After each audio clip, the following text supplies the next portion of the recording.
our way up. So, so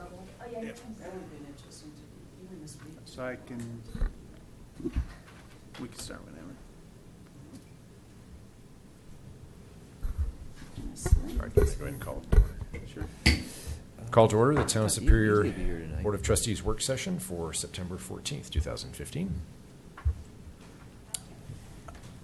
Thank you, Mayor. We've got two items for the work session tonight. The first is an update from our Public Art Working Group.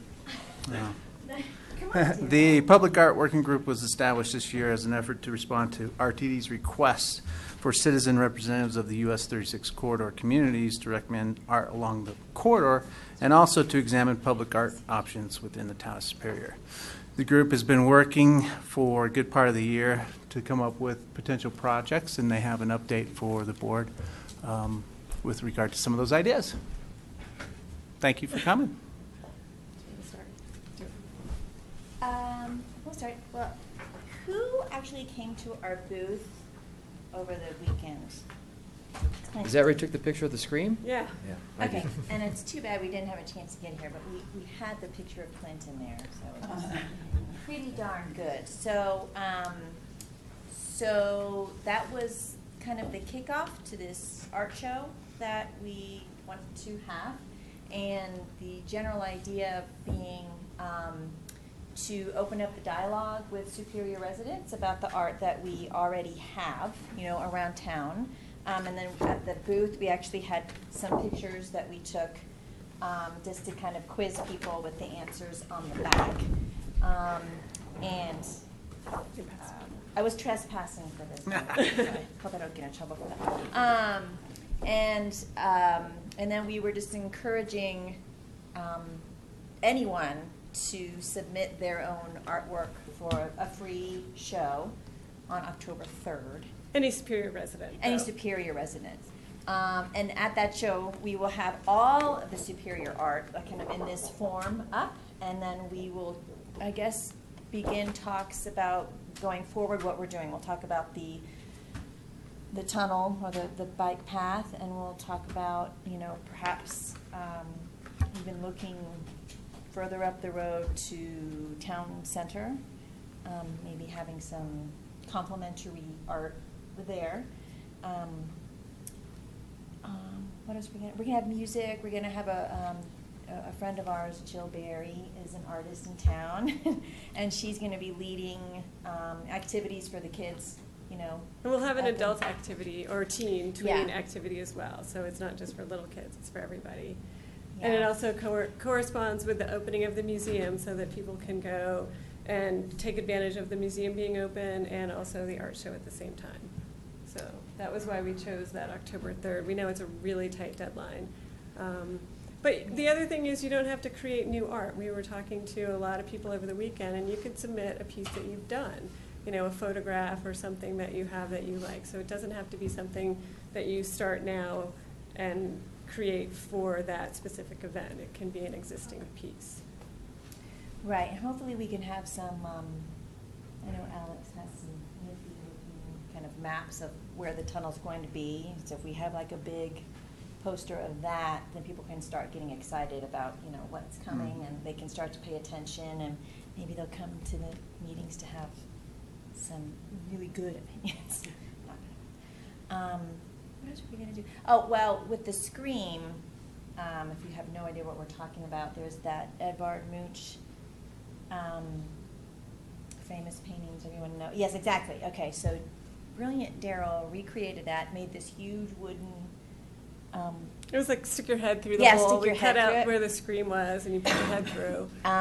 Right, and so we took pictures of everyone who stuck their head through. And we had little thought bubbles, so if people wanted to write their own thought bubble, or this was hanging up next to it, so that, we were just trying to be creative and draw people in and get them interested in art in Superior. So with all the pictures that we took, we're going to make a big collage, so at the art show, they can kind of look for themselves like on a screen collage. So you try to kind of... What? Minus mine. Sorry, Deborah. I was going to bring yours tonight. You're right next to Clint. No, I know. You told me to delete that one. Plus, I'm not going to tell that Daryl didn't have the camera on for a few shots. Oh. Anyway, that's the general idea. I can't think of anything. Yeah, and I do have handouts if you guys want. I can hand them out to you. It's basically this, but in little handout form. And if you know places around town or have artists that you want to invite to participate, I brought those.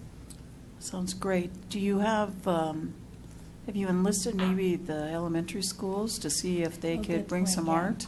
Yeah, from I, the classes from I high school. Yeah. Just talked to one of the past PTA member presidents, and she has contacts at El Dorado K-8, and she gave me a rundown on how to get flyers and announcements and talk to the art teachers at the school. Okay, that'd So, be great. Yeah. yeah. Or even the youth advisory. Are they going to be Talked about involved? it. Yeah. Yeah. That'd be wonderful. Yeah, we're gonna need kind of foot soldiers to go out. Yeah, Monarch was a little trickier because it's kind of a, it takes Louisville kids and takes a lot of kids, and we didn't want to be obviously exclusionary, So, anyway. Talk to us a little bit about what the end result that you're hoping for after, once you get submissions, kind of where you hope to go from there. I think it's generally just to make people aware of, or get people excited about community art. And because they get happy when when they were looking at these pictures, they got really excited because they recognized it. And I think people take for granted that it's in their community. And so I think this helps for people to notice kind of the art that's out there, and maybe start thinking of the relationship between, a community and, a field, like your general field. So if we can open up that dialogue, open up their eyes, and get people excited about what we already have, we feel like the art show is going to, bring a pretty receptive demographic, first of all, because they're artists, and then get them excited about, going forward. But also bringing about the conversation of art. And Yeah. so a couple conversations I had at Chili Fest were about, people were like, well, I write. And I'm like, well, that's art. So how do we figure out, so maybe for the next one, we figure out a way to have interactive art or interactive books or poems or something like that. Because really everything is art. It's just seeing it with different eyes. So it's the first priority to get art for the underpass, or the bicycle underpass? Yes. Done. And what's the timing? I mean, when do we need to have? Alex says yesterday. Yeah, soon. Okay. Well, you guys have to approve a budget Yeah, you anyway. But we've been before. working on the RFP. language for the RFP and kind of narrowing in on some. So I guess that's my question about what do you hope to get out of the art show? Is it product for that, or No. not necessarily? It's just art for Superior. I mean, we do a lot of things really well in this town, but art is not one of those things. And so it's nice to bring art to the forefront a little bit and have something that celebrates that. Okay. And so this is a nice way to really start a conversation about art. Okay. So what about the underpass piece? Now, there's two underpass art projects, though, right? One is along with CDOT, and the other is our own. Is Right. that correct? Or are they all? No, or there's the RTD one, that's for the BRT stations. Yeah, right. And then there's the underpass. Right, Yep. so we have two art projects really for over here that will happen sometime next year. Correct. But So- I'm not sure we're picking the art for RTD. It's going to be provided and we help select We'll have representative on it. Right, yeah, a representative. They'll Right. certainly provide you with that. right. Right. They provide input to it, so, and then, but our own tunnel, bike path tunnel that came out of Dr. Cog's money, then that's where we are looking to put some art of our own that we determine, or the committee brings forward as a recommendation. But the other thing, though, is too, that the art that goes into the RTD, BRT, we have input into that through this committee. That was the We're a reason we started this representative. committee. Yeah, we have input into that, so Okay. that'd be good. Right, and so we are trying to, well, it was our understanding just for this money had to be spent by the end of the year, and it wasn't enough to buy a significant piece of art. I'm running out of vocabulary to describe another bronze statue, honestly. It's tough. So but we were kind of narrowing in on our concept for both the RTD station and the tunnel, and maybe we're talking about that gateway. Oh, right, and we had brought to you the idea of wind and some sort of kinetic thing, but that's really an RFP and going out to a professional artist. And, Right. And maybe that artist, it would be great if they were local and in town. But they're two separate things. The tunnel and this Yeah. are completely separate. Okay. I'm concerned about the tight deadline, and are you intending to give prizes? What's the 10,000 to go towards? The tents and the catering and the The artist that's coming to do the activity. Yes. I don't know if Katie's come up with a complete budget for all of it yet. yeah, she was going to write out the prices for that stuff. Yeah. And one of the thoughts was that there would be a community, a People's Choice winner in the category. And kids did ask over the weekend about prizes, and I just was vague because we haven't determined Right. that. Yeah. So I think Katie said that she'd be on board with just the email blasts in a week. Is she on vacation this week? In a week. And overdue? I don't know. That's it, it's in a week, at the end of this, that is due next Friday, right? Those we can turn around next day, if, Yeah, because Yeah. we've already got everything ready to go. So Yeah. we just have to send it out. And then I think our connections through the schools are going to be our best avenue, because hopefully it'll get home to the parents, Yeah. and if the parents are, artists. Yeah, I mean, it is a tight deadline but we were trying to figure out a time that we could have an outdoor activity coincide with the opening of the museum that wasn't potentially going to get snowed out. And I apologize if this was already specifically asked, but the 10,000, it isn't just for this project, right? I don't know how the budget works, so Okay. we knew we had 10,000 to use. I don't think it's going to cost 10,000, and I don't know where That's the what I money thought. goes. Okay. and there's additional funds in, I believe, next year's budget for the underpass project? Yeah. Yeah, this is completely different money from the underpass money, so it's something that had to. Right, but Yeah. I was just asking if this 10,000 was only for this specific. Always have- Yeah, I don't think so. I No, just don't know. thank you. Yeah. We don't have the answer to that. I got we the don't know answer. the answer We to can that. find out the answer, but we don't Yes. know that. I'm hearing no. Okay. So, Well, We don't. Anything final? We're- yeah, I mean, Daryl and I talked at the Chili Fest too. It's a very tight deadline. Yeah.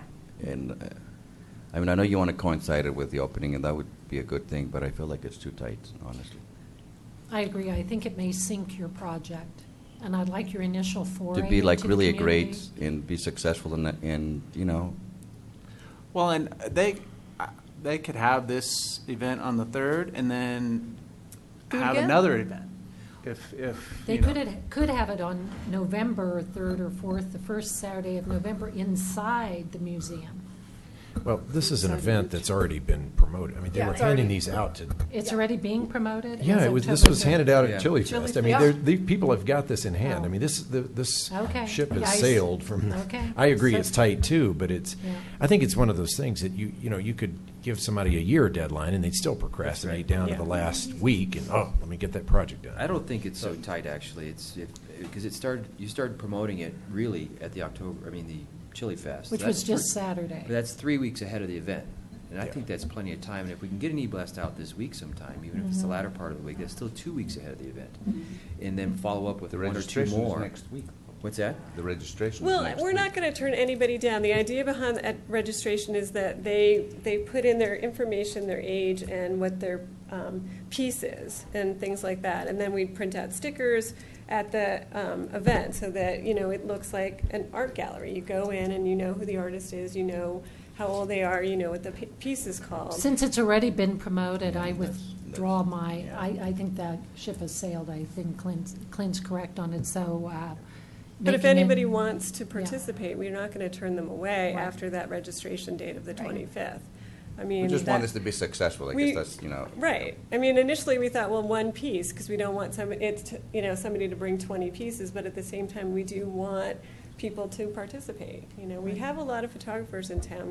There was a guy who's spent 15 minutes showing us his amazing photos, I mean, there are a lot of people like that in town. If we can get the word out quickly through social media and as many channels as possible, then Okay. Good. You might consider changing the deadline in the e-blast, letting them know that it's an extended deadline yeah, up to we the day of can. the event or We something can. like that. And maybe just Yeah. take that off altogether. Yeah. That, There you go. that Yeah. it was more so that we could. I was thinking, like I said, so we could get the information so that we could have stickers and things like that. But we can write them at the door. There's no reason not Yeah. to do that. Yeah, I mean, it was tough for us to come up with an idea of how to spend this 10,000. We felt, we were told there was a lot of pressure to spend this. It was like, well, do you want to paint a playground? We're like, no one's going to notice that. And so we were like, well, what can we do? And everyone put up their calendars, and you've got the Thanksgiving, and you've got break, and you've got Halloween, and you've got fall festivals, and we thought, it was a little bit, Well, frenetic. I think it's a great idea, the first foray into helping town residents recognize that we are all creative and we have a lot of artists in our midst. And I think just to remind people, bring what you have. We want to see, and then next year, the next time we'll be more creative and come up with a new piece or new exhibit or something like that. I think it's a great idea. Yeah, Because that's people okay. can drag a lot of things out, I could think of several pictures I've taken of the waterfall in Purple Park in winter, which is pretty extraordinary. It was just me taking it with my stupid little camera. So, and it's kind of fun to be able to show people how beautiful we have. And Purple Park is one of the premier places that is used to take family and graduation Yeah. pictures. So we're well known. I think you should put that down too. Just Purple Park as itself is the place that photographers come to and bring their families and graduation, kids for graduation. Bring your Purple Park. So people will say, have you seen Purple Park in your friend's graduation picture? You might not recognize, but Purple Park is prominently displayed or exhibited many, many places, because there's always kids out there getting their We're pictures. at 6:20, so we need to. Okay. we need to And wrap I'm up just going to throw one this. thing out. You may find it might be difficult disseminating this at the schools in the fact that some of them aren't residents, and Yeah. and that might be a little hairy. I think that my perspective is that if you're participating in any way in the community of Superior, Let it go. all comers, And let not everybody worry Yeah. about that. Yeah, know. and Yeah, they're here, they're in school in Superior, they're a Superior Yeah. participant, and that should be enough. yeah, I don't think we want to exclude anybody. Mm-hmm. So And I think the high school level is, they have some spectacular artists at that level. I mean, really, there is a photographer that is just off the charts, amazing. So, I mean, if that's the decision, then that'll be great, because we have contacts. Anyway. yeah. Well, thank you for getting, Yeah. thank you for getting this together. I think it was a lot of work to get this together in such a short time frame as well. So I applaud the working group for doing this. So Right. good work. Go forth and create. Thank you. We know you create anyway. Yeah. Okay, thank you. Okay, on to the budget. Thank you, Mayor. So, the board has had its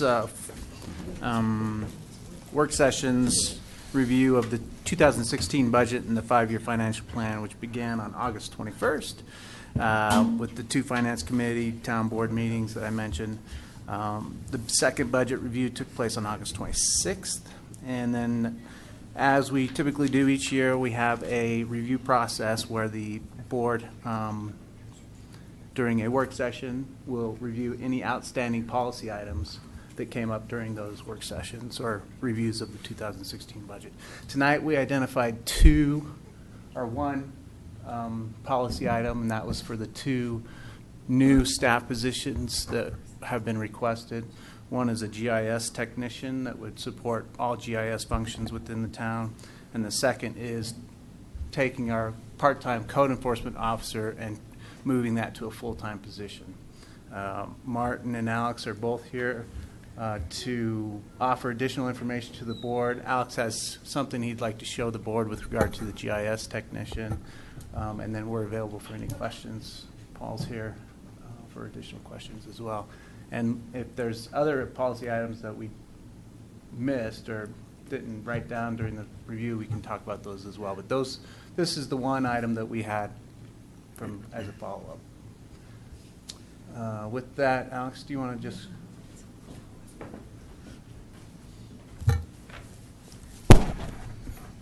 On the GIS, I provided a little write-up on justification for the position, and I tried to explain what GIS is, what are the benefits to the town, and so forth. And GIS is basically a computerized system that links data with geography, and it's become the go-to technology in terms of making better decisions about location. And you're all familiar, if you ever used Google Maps, Google Earth, you've probably been on a GIS system. You have a map, you click on things, and you find out a bunch of stuff. You may find locations for businesses, you might find mass times or churches or anything like that. So what we want to do is develop a system for Superior. And we have quite a bit of data already, and I want to just give you some examples of data we already have and some of the limitations or not. Martin, is this going to come up? Let's see. Oh, we had it working before. This is an example. I guess I have to click on that. Martin, what'd you do? Did you sabotage? Better get the intern.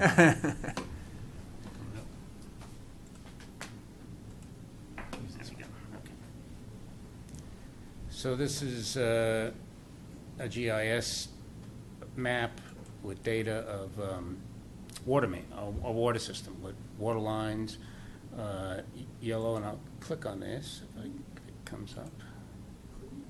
Data's coming up. So there's a lot of water mains, valves, hydrants, and so forth. And each of these points, all right, here's one. So I click on a valve, and so the GIS contractors we've done, they've given us a map. Here's your lines. So it shows, and valves. So this is a 12-inch gate valve. But they've also provided, and here's some of the other data that other entities use for that type of asset.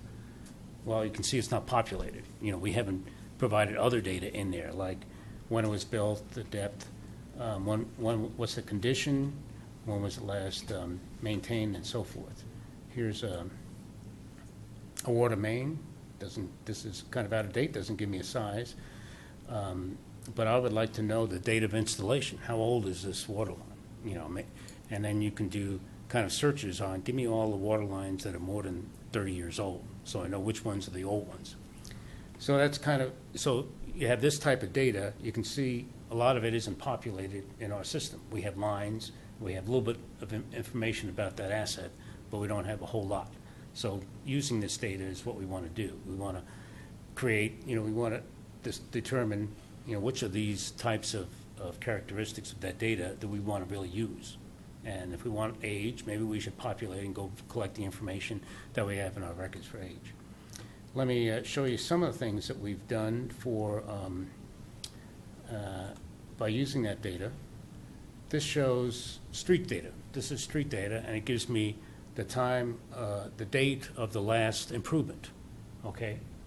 And I've worked on this. I know probably a little bit about GIS to be dangerous. So this shows the years that everything has been worked on, which is fine, but going even farther, what's the condition? Remember, we had this PCI rating. We rated all. We went ahead and we wrote all the streets last year, and we had an independent outfit come in and rated all our streets. So they provided a database. So here's the type of thing you can do. give me the rating. So 90 to 100 is blue. You can see we have a lot of blues, and you guys have done a great job over the last year because all the neighborhood streets are blue. They're either green or blue. Green is over 80, and over 80 is a pretty good rating. So 80 to 100 is a pretty good rating. You can see most of the neighborhood streets are still in the 80 to 90 category. What does pop up are the reds. We have, that are up to 70, so they're below 70. Where are the reds? Well, they're McCaslin, Rock Creek Parkway, Colton. All the main roads kind of pop up. So this is the type of questions we answer as managers, asset managers. What's the condition of our system? And then tell me what's the worst road, worst things, and then I can do the analysis, kind of drill down into the data to answer the questions. What should I be doing first, or what should I be doing 4 years from now, 10 years from now? So that's why we need GIS data, and we have a lot of it, but we haven't used it in terms of our day-to-day operations. For example, our maintenance people, when they go out and they're jetting sewer lines, they should be having iPads and telling us what they're working on, and that stuff should automatically update the system so we know when they last worked on a sewer line, when they last replaced the valve. Their work should be input into our system and automatically updated. So that's our goal, is to move towards an asset management program where we have a real time, where we're taking the stuff that our contractors and our crews are doing out in the field, updating our systems, and then providing the best information to you when you come to budget time. What's in good shape, what's in bad shape, what should we be doing next year? If you give us so much budget, what can we do? What's the best strategy for using that budget? So that's where we're headed for, and that's why we've been doing this on a piecemeal basis. The contractors have been collecting data. We've been using our intern to kind of populate the data sets and to do some of the analysis like this, to draw maps. And I think we've gotten to the point, and especially over the next few years with the development that we're going to have, we're going to be all of a sudden increasing our system, building roads and stuff. Let's take that data, get it into our system immediately, and so we can use it and manage our assets. Any questions about that? I was surprised to see that you eliminated the summer intern position. Right. And the GIS tech assumes that responsibility. I didn't necessarily see that in the budget process. Is that a new idea, or how do you see that working? Well, my intent here was to have a position that could both do some of the stuff that the intern has been doing, plus be able to concentrate more on the GIS. So, and then in the coming years, that intern was really dealing with the residents, but we were out in the neighborhoods, and we needed real close contact with the residents. Well, our work from here on in, we're pretty much out of the neighborhoods, so we're on the arterials and the collectors. So whether we need that high level of contact with the residents is probably not as big an issue as what was in the past. So that intern actually wasn't going to be hired for next year then? Well, we were going to reduce the role. I mean, if we hired it, it would be more on the GIS end and less on the resident contact. So this GIS person is not a high-level GIS technician, they're more...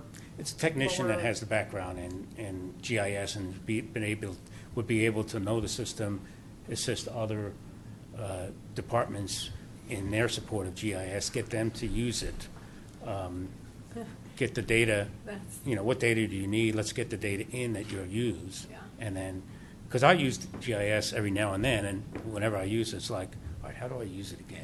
Where are the data sets? Yeah. And it's difficult because I don't use it on a day-to-day basis. We want someone that's using it every day and can answer everybody's questions and get them up to speed on using it. I think the real issue will be trying to get others to actually use the GIS system. Mhm. I mean, kind of to get people to look in that perspective. I mean, it's very different. We have some that are more up to, they're more high tech savvy than others.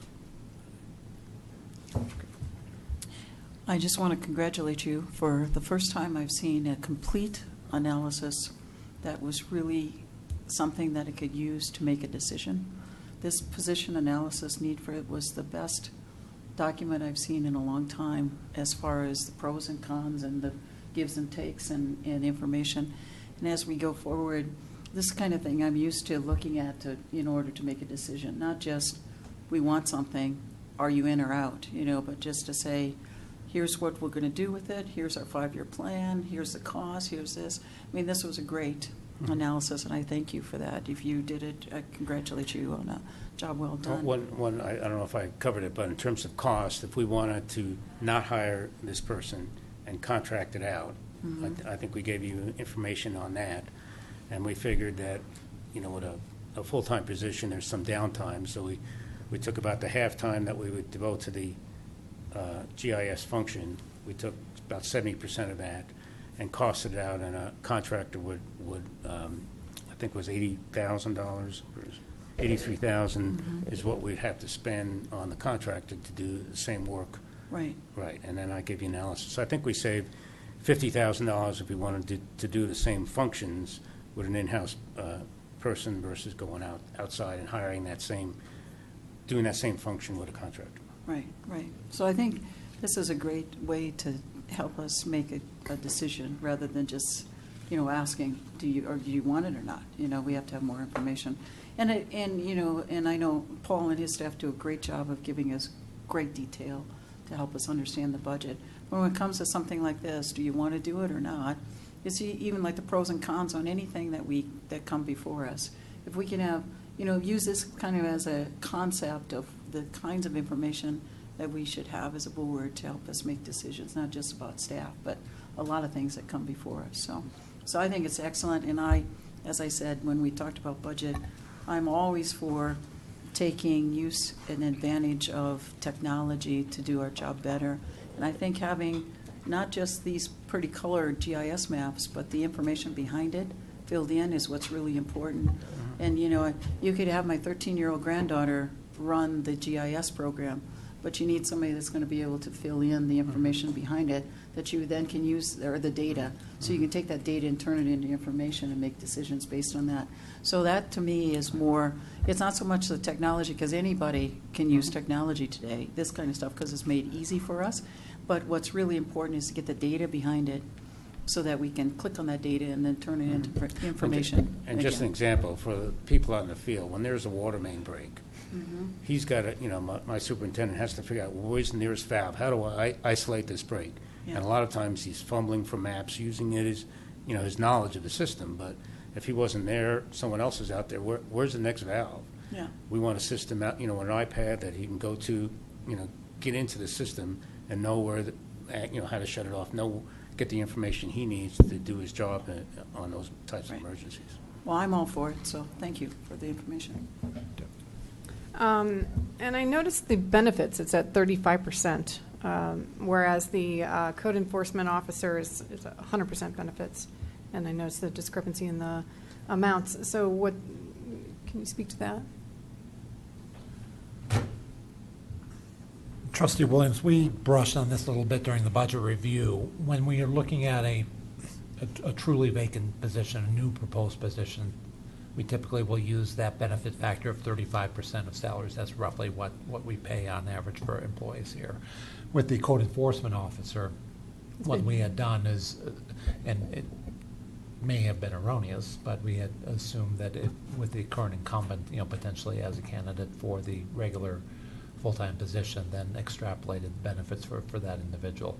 And that benefit percentage will vary dramatically. Some individuals will take no health insurance, for example, and then others will take a family policy, and that will vary that dramatically. So even though those numbers are there, they still are not going to be the actuals. Yeah. It'll be dependent upon essentially what individuals elect as their health care. Okay. Thanks. Okay.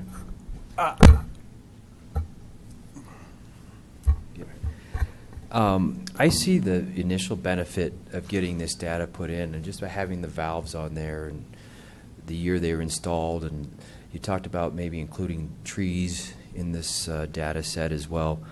So I see the need to have this done in the next couple of years, but then I don't see what this position would do after you have all the data put in. After that, at some point, it's just maintenance mode. Guys go out, they have a valve break, they go out, they fix it, they update it on their iPad, and the system is updated.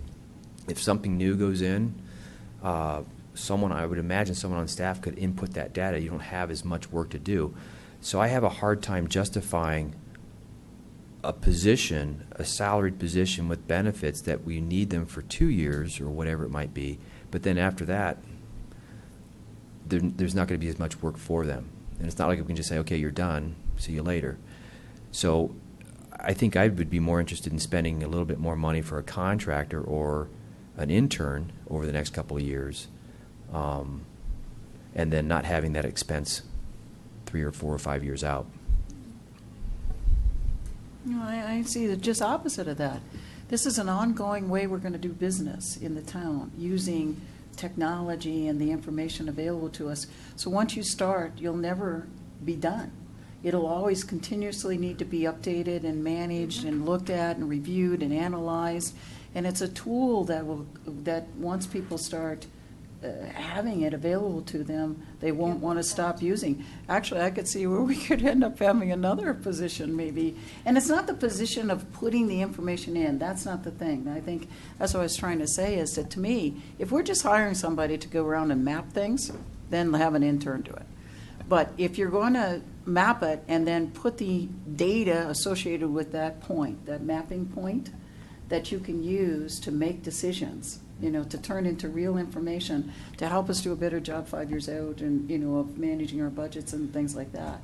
So I see this as a way to do business that's different than we do it today. It's not a one-time project that's going to be done in a year. It's more than just creating a map. I heard all that, Mhm. but what I also heard is that current staff, when the Public Works Department goes out to fix a valve, they've got their iPad, and then they do the update when they make the fix. I thought So it was it's just like the opposite of that. I thought Alex said he wanted to have it, that they have their iPad with the information available to them. So what I heard was Okay. Alex said he would take his iPad, the Public Works staff would take their iPad out Mm-hmm. when they made the fix on a broken valve, and they would input the data there when they made the fix. They would use the new information that's created Well, to you know, do I the think fix. you're both right. I mean, Yeah. we're going to populate the data set, and we're going to Yeah. teach people how to use it. But I think there's going to be continual management problems that we want to solve, and this person will support those management issues. They'll support providing better services to the public, to have the public have some of this information, directly, so they can get on the website and get some information. What data do we allow the public to look at and use? I mean, if you go to the assessor's website, that's a GIS system. Yeah. People go to that all the time. And there's a lot of things here that we do at the town that we're not making available to the public because we have this system. And this system. I can't answer you when is the job done, when are we finished, but it's going to be several years to get the data in, and once we start using it, I think you'll see the power of the things we can produce over time. Okay, Mayor Pro Tem Williams and then Gregoris. And I see this as technology, and technology changes every year. And, once you train everybody on technology, a year later, you're retraining them on the newest one. I see this as ongoing in many different ways. And I don't see it as input all the data and then you're done. It's not, Right. I don't think that will work. So even if the worst case scenario is what you said, in 2 or 3 years, let's say this job becomes obsolete, it happens in business all the time. People get, we're out of work, we've got to let you go. I mean, that happens all the time. I don't think that's going to happen, by the way, for the reasons that Rita and Deborah talked about. And as a complete side note, I ran into Lisa Ritchie at the festival. Yeah. We talked about a lot of things, but very specifically, she pulled me aside and said, "You know what? This position is going to be one of the greatest hires you guys will ever do. You have no idea how important this is." So she doesn't even work for us anymore, but she is a resident, and she spoke as a resident, not as a former planner. Yeah. So Maybe she wants to get hired back. she actually talked does. to her prior to this Yeah. meeting either. Yeah, so I'm fully in favor of this position, and I think actually it's going to be a rather permanent position. Okay. So- I give it a thumbs up as well, and I think we probably ought to move on to code enforcement unless anybody else has got any pressing things to talk about. I'm Yep. listening. We're moving on. Okay. Code enforcement. So Martin provided the board with some additional information on this position. Currently, this position is at 16 to 20 hours a week, depending if we need additional time for any issues. The employee's out Monday and Tuesday typically, and then if we have a special request, he'll come in during the week for that particular item. But other than that, Martin, do you have any additional info you'd like to give to the board? Martin Toth, town staff. I don't have any cool graphics. Code is kind of the opposite in some ways of a technological or technology-oriented position like this. This would be more the customer service and the delivery of service on a person-to-person level. Like the manager mentioned, this has been a part-time position that over time and with the experience and the individuals that have been associated with the roles of following up with code compliance and all the education and community outreach that surround that, it's become a critical position, I think both for the town and particularly for our office going forward, in dealing with all the things that come up and the conversations and the individual communications with residents. I don't know that I can give justice to the dynamics of those dialogues. They're not brief conversations, they're ongoing dialogues to address issues over time. And because these aren't brief questions and they're often not just yes or no questions that can be addressed. And because of that, there's a time intensity to it, and there has been a real value, I think, in the manager's office for having a position dedicated to that, at least 2 days a week. You know what? One question that hasn't been asked is, does Reggie have the time? Is he available full-time if you were offered that position? Well, he's made himself available other days of the week, as Matt mentioned. That we've had some specific instances when it's been necessary to have code follow-up on other days of the week when I couldn't be here or I couldn't address it or other staff members couldn't address it. So he's been available, yes. But is he available Yes. to work full-time? Yes. You know that for a fact? Mhm. Okay. And how do residents perceive him when they are greeted by him? Depends on who's initiating the dialogue. There's two sides of the coin. Just like there's two sides of a fence, there's somebody who's happy on one side, and there's somebody who might be a little less happy on the other. That he shows up in the other one, maybe? Yeah. There's a lot of calls. Generally. Yeah, in general, it's questions and clarifications, and then it's also follow-up on violations or questions about whether or not something is a violation. And I think that's really, the level of service gap that we've tried to identify a little bit through the information that was presented in the cover memo. These are sometimes complicated issues that don't have just a quick, here it is in the code and here's the answer and everybody's happy and moves on. There's neighbors, there's longer term issues to address for maintenance and then to come back and do re-inspection. And then oftentimes it's just education, whether it's snow or whether it's a vehicle obstruction or whether it's landscape materials in the right-of-way. These are issues that they're just not instant. They're not like water valves that you can either have one or not have one. And there's always this human element that's very, very different than a technological-oriented position like this. And I think that's where I probably I don't feel like I do a good job conveying the amount of time and energy it takes to build those relationships, number one, and to have clear and consistent communication and application of what the town's process is to address code compliance items. And that's really kind of the long and short of it. There's the service gap, and then just trying to balance workload. Having somebody here 2 days a week results in a big gap between Wednesday and the following Monday, and that's the real, I think, value added for this. Okay. Trustee Why Pennington. was he stacked Monday and Tuesday versus, let's say, Monday and Thursday? I mean, why did that happen? Or why Well, it started out, he was working for Adams County, I believe, full-time. And Mondays and Tuesdays were his days off from Adams County. So those were the days he was available. Since then, he's had a change, and I don't believe he's working for Adams County anymore. So his schedule got more flexible. Became more flexible. And some of it is a combination of just the town's policy. Like Matt mentioned, having the 2 days a week available, being able to have an initial violation, then to have an interaction with a resident or a business owner, and then to be able to go back and reinspect within 24 hours is an important element in kind of our process and how we deal with these. And then having the 7 days later reapproach. So with about 300 or so violations or calls that come in between this position and then also me or potentially Matt or another member of the manager's office staff, it ends up being a considerable amount of time and energy just with the volume that we have now. And I think that's why it became a priority for us when we looked at the positions that would make sense to present as recommendations for next year's budget, why this came out as a priority. And this is why it kind of came through the budget process. I can see the need for having someone that will answer the calls and questions from residents. I just have a hard time wrapping my head around why this position is $21,000 more than the GIS one we just talked about. And it can't, I just have a hard time with the fact that we're actually hiring, not filling a position, but we're hiring some specific, which I think is too expensive. It's too expensive. 85, the $21,000 more, $85,850, $86,000 a year to take phone calls and go out and talk to residents. I just think that's way too much for that position.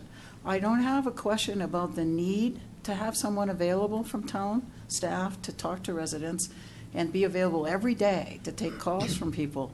What I have a problem with is that this position, the way you've proposed it, costs a hell of a lot more than the GIS one, which we just said is going to change the way we do business in our public works department.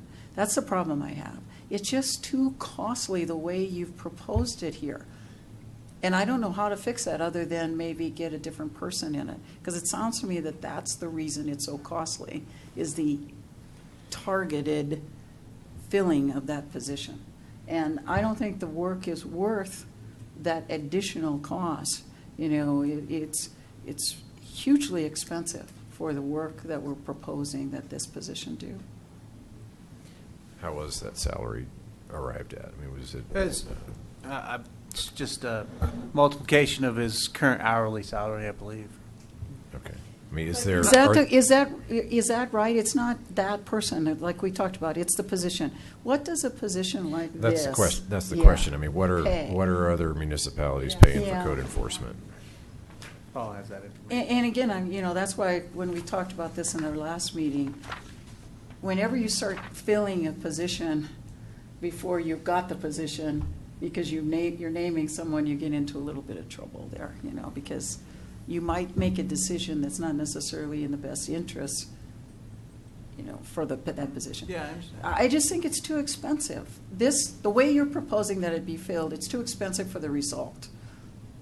So to briefly answer the question of how the salary range was derived, the salary range for this position is $38,000 to $59,000. And essentially, with all our positions, we just do a comparative range of similar size municipalities and municipalities in this particular area. But that is essentially the comparative range for this position. So you're at the high end of it. Well, and again, with that particular amount, as the manager identified, looking at the incumbent as an example, just extrapolating his current hourly salary into an annual salary. Right, and then, which you don't always do, you and I know that. When you're paying somebody by the hour, you don't automatically turn that into a salary, because a salary is more guaranteed than an hourly rate, and you compensate them at a higher hourly rate. I used to do that when I had a staffing firm. We had 250 people on contract. If they took an annual rate, I'd pay them less, because they knew they were going to get paid for the salary. And so I just think this one just doesn't fit for me. And not the work. The work I'm not questioning the work and the need to have someone be available to answer the calls. I'm questioning how you're going to how we'd have to pay as a town for that work to be done. Do you have an amount that sounds more reasonable to you? Or? Well, I first don't know why 2 days a week isn't enough. I'm not convinced that that's not enough. That's a different issue, though. Huh? That's a different. Well, I issue. know, yeah, I know, so, but I'm hearing 300 calls how many, what was the time period? 300 calls a week? So 300 specific incidents have been documented over the last 12 months or so. Oh, So 300 incidences a year that this person or a person in this position would be handling. Is that what you're saying? That's what 300 we're doing calls? right now with the 2 days a week. Okay. There are a number of calls and questions that come in and other requests for information that don't get documented that oftentimes end up in another staff member's office within the manager's department. So that's the metric that we have to date. Right. We So have- here's the other thing. I don't know your job like you do, so I have to rely on what you say. If you say you need someone to do this work, then I will rely on what you tell me, just like when Alex presented his GIS information. But I got to tell you, from what you've presented so far, I just think this is too much money to pay for that work. So you got to get me closer together somehow before I could say I'd be in favor of making this a full-time position. Deb, Sandy. So I'm coming from a different perspective.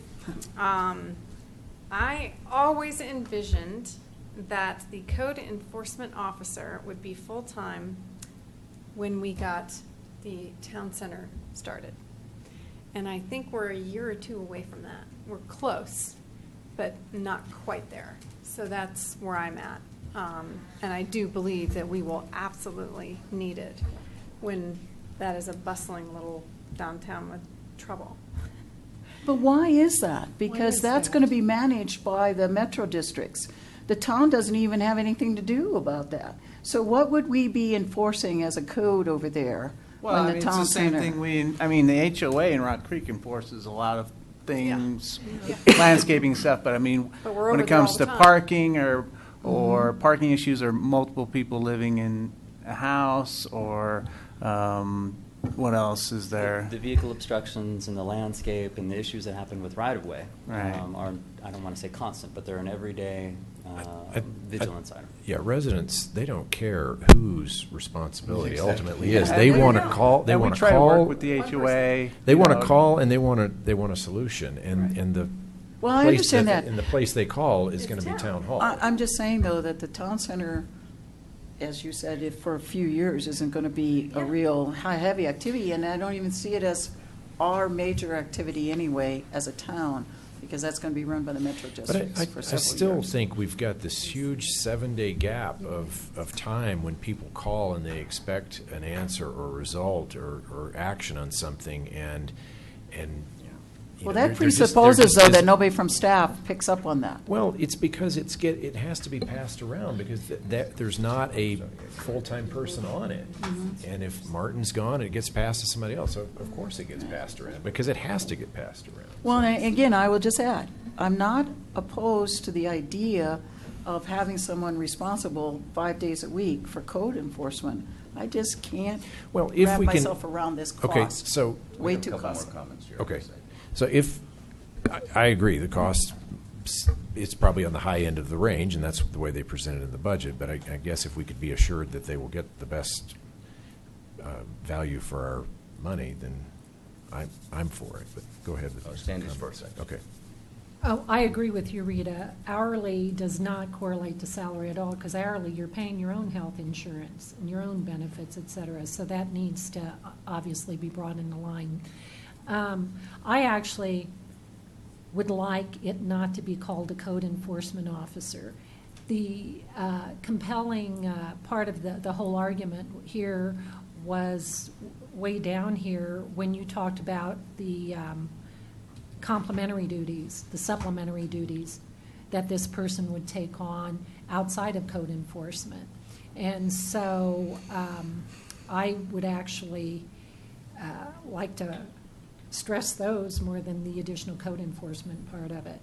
And I don't know what other towns or whatnot are calling this, sort of this consolidated code enforcement. Part of it's livability issues. I mean, for example, if my sump pump is dispensing water where it's not supposed to, it's a safety hazard. It may not be code, but it still may be a safety hazard. It goes to livability of the community. I think it needs more work, more discussion on it to fully understand the potential of this particular position, but I would like it less focused on driving around, eyeballing, and more focused on making the community an exceptionally livable community, whatever those issues are. So I still think it needs quite a bit more tweaking to be there for me. Whether or not we can still do it in this budget cycle, sure, we can give it a whirl, but I don't think it's there right now. I guess I kind of see the middle ground. I was wondering if there's a way to maybe add one more day, not that it would be a full-time employee. Or at least another year. Yeah, that's definitely an option. That would allow us to break up the week into, you know, maybe one Monday, Tuesday, Wednesday, Friday, so There you go. the follow-up is Yeah. not so many days in between follow-ups, so yeah, that's definitely. Okay, that would be my recommendation. Okay, additional? Yeah, I see it opposite. I don't have a problem with this position at all, and I don't think we've ever had any issues with Reggie. I think he's always gotten good reviews and no complaints from residents. So I would see us offering him a full-time position on the upper end of the scale. But we did talk about in the budget review the possibility of having 2 part-time code enforcement people, and I think that that's worth a try too. So if we went to Monday, Wednesday, Friday, I'm fine with that. I would echo that. I'm fine with Monday, Wednesday, Friday. I do think a full-time position would be better, and I would support a full-time position, but I would be fine with the expanded part-time position. Okay. Thank you. Yeah. All right. Okay, just in time. Anything else for the work session? No, unless there's any questions about what's coming up on the 28th. But Okay. other than that, no. Okay. Nope. Okay, back in 1 minute. Go quick.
Good evening. I'd like to call to order the Town of Superior Board of Trustees regular meeting for September 14th, 2015.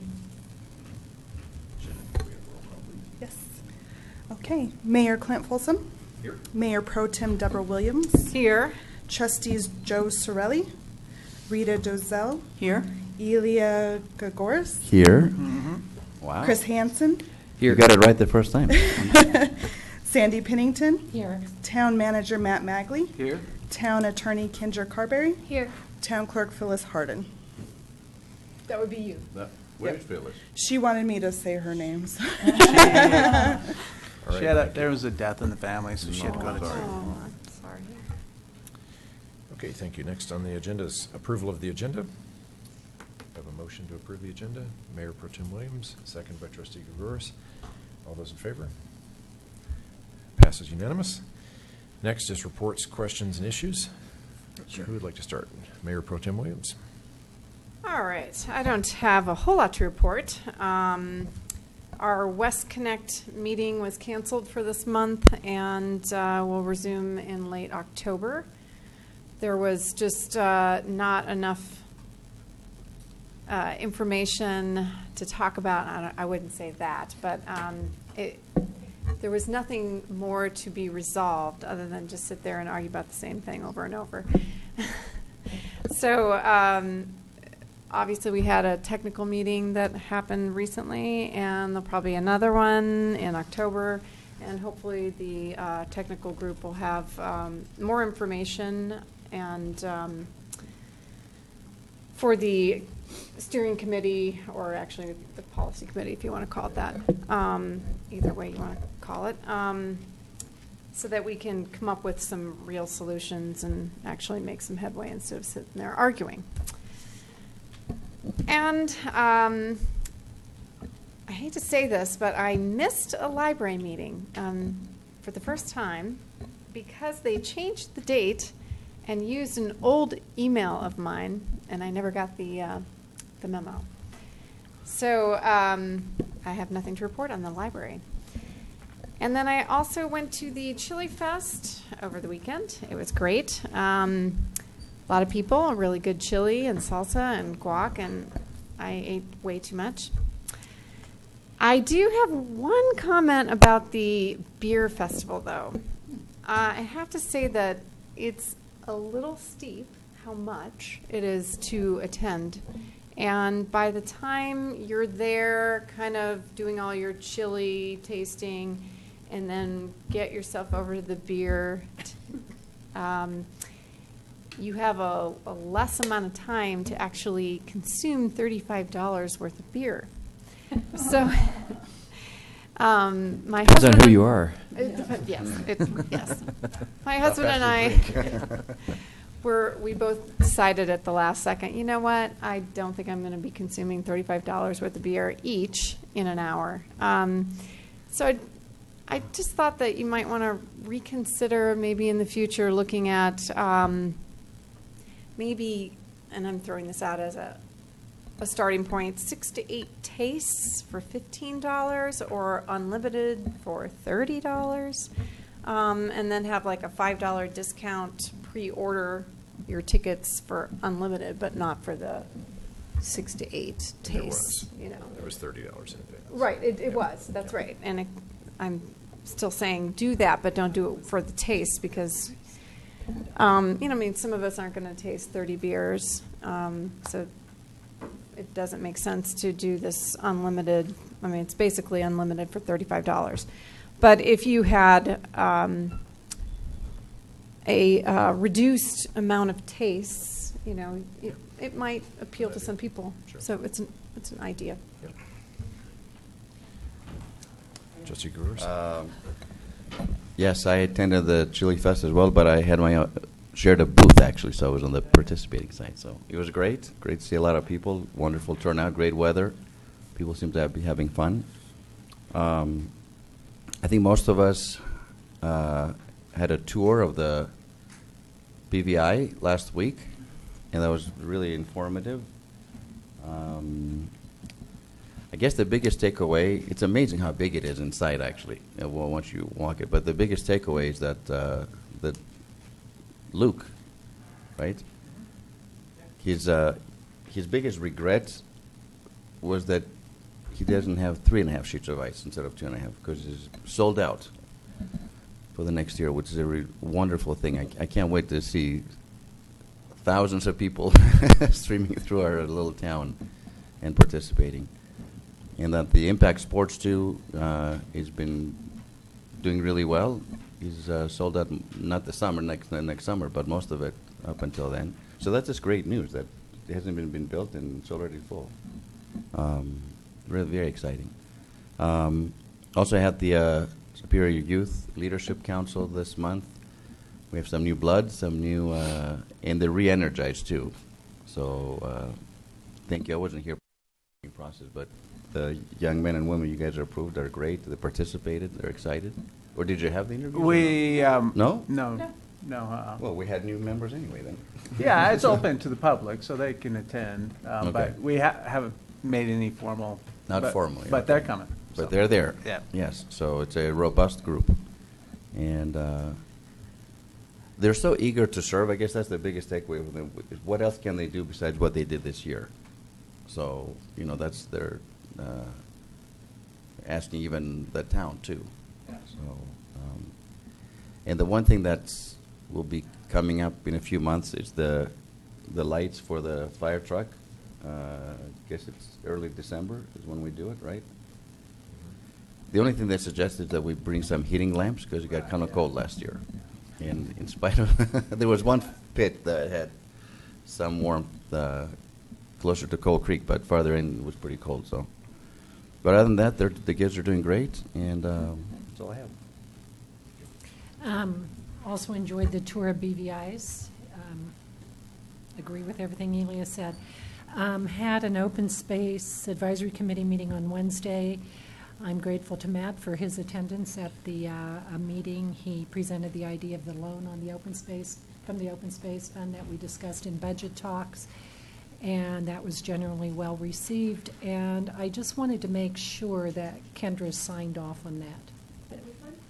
The loan on the open space fund that's being proposed in the budget meetings. And if she hasn't, I would like to make sure she's aware of that and that all passes muster with you. Okay? That's all. Okay. Trustee Hanson?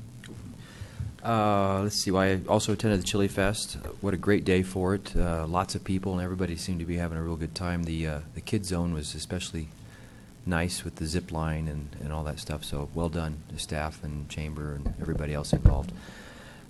We had our first of 3 second-grade field trips last Friday with the Historical Commission and Mayor Folsom participating. We had, I think, Friday was a record number of second graders. We had 3 classes of 29 or 30 kids each.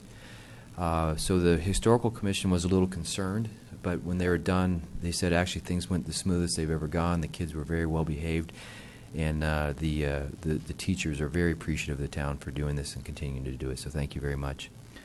Attended Stewardship Council meeting today, and it was nearly a who's who at the Rocky Flats that was there today. It was a fairly big meeting. We had at the end, the last hour was a presentation by Ann Fennerty and John Lipsky. Basically, it was a rebuttal on Scott Swarzczek's presentation from last meeting, which I was not at that one. Joe Sorelli was.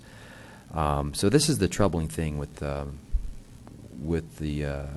meetings in Rocky Flats is that you have Department of Energy and the Colorado Health and Human Department of Public Health. Public Health saying one thing, and then you have residents who are experts in their field saying something totally opposite, and it never seems to get resolved. It just goes back and forth. So it's very frustrating. But I did talk to David Abelson over the last couple of weeks, and again to this morning, about your concerns and questions of the board's questions. And he's actually going to write up a complete report just for us. He's going to give it to us probably tomorrow, a draft for us to review, and then once we review and make sure our questions are addressed, then he's going to publish it to the whole Stewardship Council. So he's hoping to address all the questions that we have about the September 2013 floods and the impact. There has been a lot of cracking and slumping on in the industrial zone. that they continue to make remediation efforts to fix. But I think it's going to be an ongoing thing. Let's see, what else was here?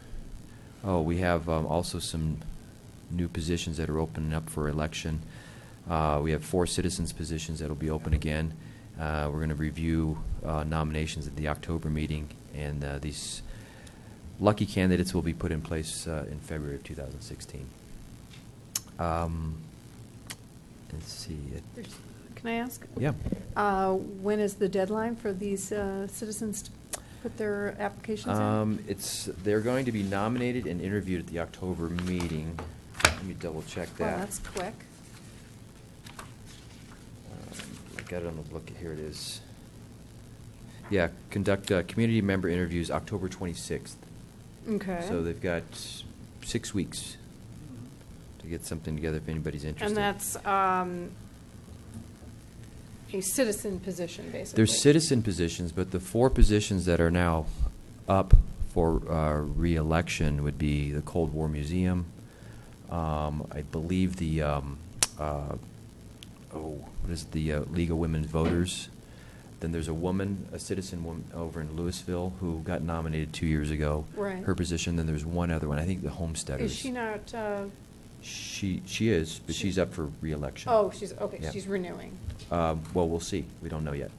We won't know until October 26th. So there's only one Louisville or one actual citizen available on the board? No. All 4 of the positions are citizen positions. Oh, they are. It just happens to be that the represent Cold War different- Museum represents one citizen position. Oh, So I see. the Stewardship Council could choose to not renew the Cold War Museum's role Oh. and instead put in an individual citizen in place.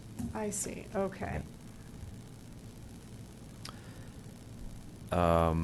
Other than that, when we get the draft, David Abelson did say it is just a draft, so it's not for public use yet. So I'm happy to share it as long as it doesn't go anywhere else until he's ready to publish it. He wants to make sure our questions are answered. Okay, that's it. Okay, Trustee Dizzo. This coming Wednesday night, I have a Dr. Cog meeting that I'll be attending, the regular monthly meeting. So I just want to let people know if there's something that you, Alex, or if we need to talk about anything, just let me know. And then last Friday, I attended Voices for Children CASA luncheon. The mayor was there as well. And CASA is court-appointed special advocates. And these people actually are the voice for children that are victims of abuse and neglect. And in Boulder County, 150 children go through this process of having a court-appointed special advocate for them to help them to deal with and become part of a loving, stable environment again. And so what's interesting about CASA is not only the good work that the volunteers do there, but that we have several residents in our community that are on the board of directors of CASA and also serve as volunteers to actually work with these children of abuse and neglect. So it's a wonderful organization, and it's something that we sometimes forget to keep in mind as we go through our daily lives and hug our children, and to recognize that there's a lot of them out there yet, even in Boulder County, who need some extra care and advocacy to help them get through their lives. So I just wanted to mention that, and a special thanks to the people from Superior that are part of this organization. Thank you. Trustee Hanson, you had one Yeah, more thing? yeah. One last thing. Back to the second grade field trips. We had several of the students and then the teachers afterwards. The students noticed that we have a United States flag and a Colorado flag, but we don't have a Superior flag. And they wondered if it's possible if maybe we start some kind of campaign to create a Superior flag. And I thought, well, maybe this is an opportunity we can tie it into the art event and get the second graders involved, or get the local schools involved to help create a Superior flag. Oh, we had a flag when I first started, and it was one of that size, but it was very Christmassy looking with the red and the greens, and so yeah, that's a wonderful idea, I think, to come up with a. Maybe we can. I don't know if we still have it, to tell you the truth. Is it an official flag? I don't know if the board ever adopted it. I bet it has a or big not. K on it. It doesn't have an S on it, right? For Kuffner?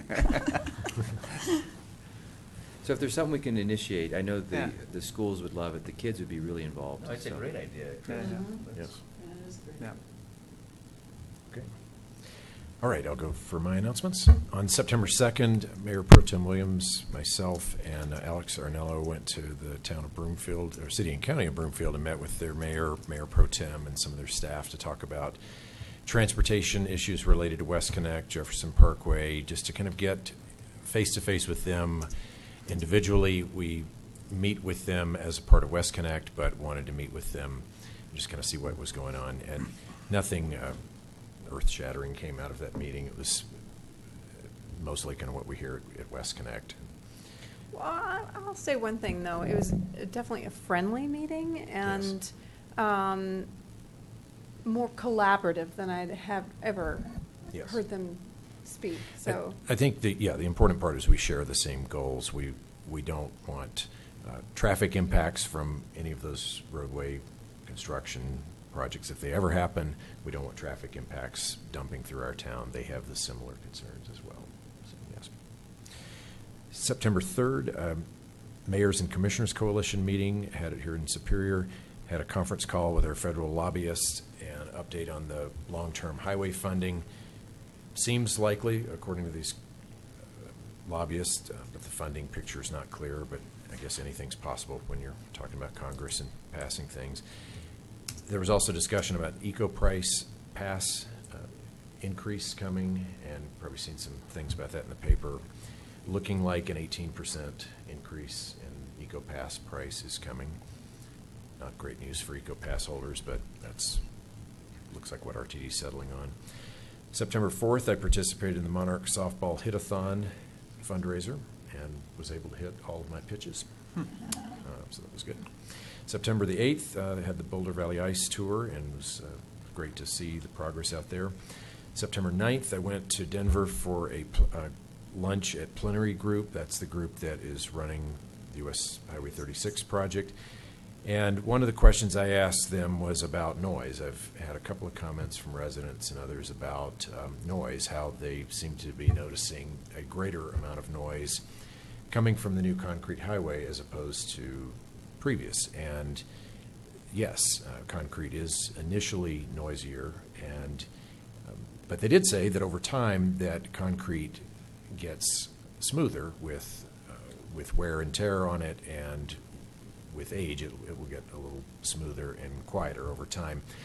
But in terms of, can we do walls or things like that, the CDOT has done studies on that, and they said the noise levels did not qualify for additional noise mitigation. And so, unfortunately, there's not going to be there's no additional dollars, federal or state, for any additional walls to be built. The other thing they mentioned with walls is that you build walls, but it can deflect sounds in directions, and you can create new problems where they weren't previously existing. So I think that, as I think about this whole issue, I think everybody's kind of has construction fatigue. We've kind of started with the floods in 2013, and we had the gigantic amount of truck traffic from that, and then we went right into US 36 construction, and we haven't stopped since. And I think we can see the light at the end of the tunnel, and the end is coming, and hopefully that will. The end is coming. 15 years at the Superior Town Center, we won't remember that one now. No. Okay. September 10th, El Dorado second grade classroom field, September 10th, I went to El Dorado K-8 and visited the second grade classrooms. They invited me to come in advance of their visit, which is tomorrow morning. And, visiting with students is one of my real highlights of being mayor. I absolutely love the interaction with students, particularly second grade. They just have great questions. And then the following day, we had the Superior Elementary second grade tours here at Town Hall. Also went to the Light of Hope luncheon that Trustee Dozal mentioned, and Superior resident Jill Kenny is the president of the board of directors, and just wanted to recognize her for the great work that she's doing. And as Trustee Dozal mentioned, others in the community as well. So great to be invited to that event. September 12th, Chili Fest, and I did not go to the beer festival function the first year, so this was my first visit to the beer festival, and went around to lots of those booths and thanked them for coming, and just had a lot of nice comments from the different vendors, just saying how much they appreciated being a part of it, how well run they thought the whole thing was, how great the staff was, and so good job to our entire staff for putting on Chili Fest, the 15th annual. And big thanks to the Rotary Club for all their work. We wouldn't have a beer fest if it wasn't for the Rotary Club, and the amount of volunteers that they had running the beer festival was unbelievable, and it seemed to go very smoothly. I was there a long time. It was great. Did you drink $35 worth of beer? I won't say that publicly. I thought I paid $30 because I bought it in advance. All right. And I did think it's a big number, but I did think it was, I thought it was fine. But I did like your suggestion, though. I think a little punch card for smaller quantities. Maybe that's a good way. Because I did notice I went out of the beer fest area one time and into the Chili Fest at large, and I thought, wow, this place is packed. Why aren't some more of these people over here enjoying the beer fest? And maybe the $30 barrier to entry was and $35 on the day of the event. So maybe that's it's a good suggestion, something to look at. This afternoon, I went to Superior Liquor with the Sheriff Pelly and several others to recognize Superior Liquor for their accomplishments in diligence in checking IDs and making sure that sales only happen to 21 plus individuals. And so good job to, you only read about establishments when they get busted for selling underage, and ironically there was no media there today covering this, but I think it's significant that they have that accomplishment. So two upcoming events. Maybe that's something that we can put in a newsletter coming Sure. up, that Yeah, they yeah. got that award. That Yes, is good, it and that's is. a good thing for one of our best businesses in town. Definitely. We've got two more second grade tours coming up tomorrow, and tomorrow is El Dorado, and then on the 25th is Monarch. And I'll be at on the 25th of the month, I'll be at the Superior Elementary School Fall Fling, and they've set up a nice event for me to get sprayed. So spray the mayor, you throw a ball, and if you hit the ball on this target, it will spray the mayor. So it's also available for anybody in the public who might be feeling any frustrations with the mayor. You can come and pay a few bucks and spray the mayor. Okay, that's it for me. Anything, Town Manager? I do not. Town Attorney? Nothing. Town Clerk? Okay. All right, with that, we'll move on to public comment. Anyone in the public like to make some public comments?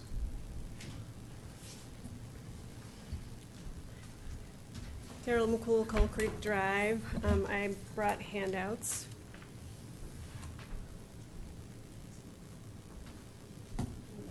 Bear with me. I'm going to try and read from my notes so I don't get scattered. The first page is what I want to look at initially. It is showing a search that I did on the town website, and it shows the Coal Creek Drive improvements and the opportunities that the public had to come and speak about or have comments about Coal Creek Drive streetscape improvements. I know there have been a few emails going around about this, about the streetscape from 5th Avenue to 76. I want to speak so it's part of the public record, because I feel like what happened regarding this is not transparent, and I have some belief that it was intentional.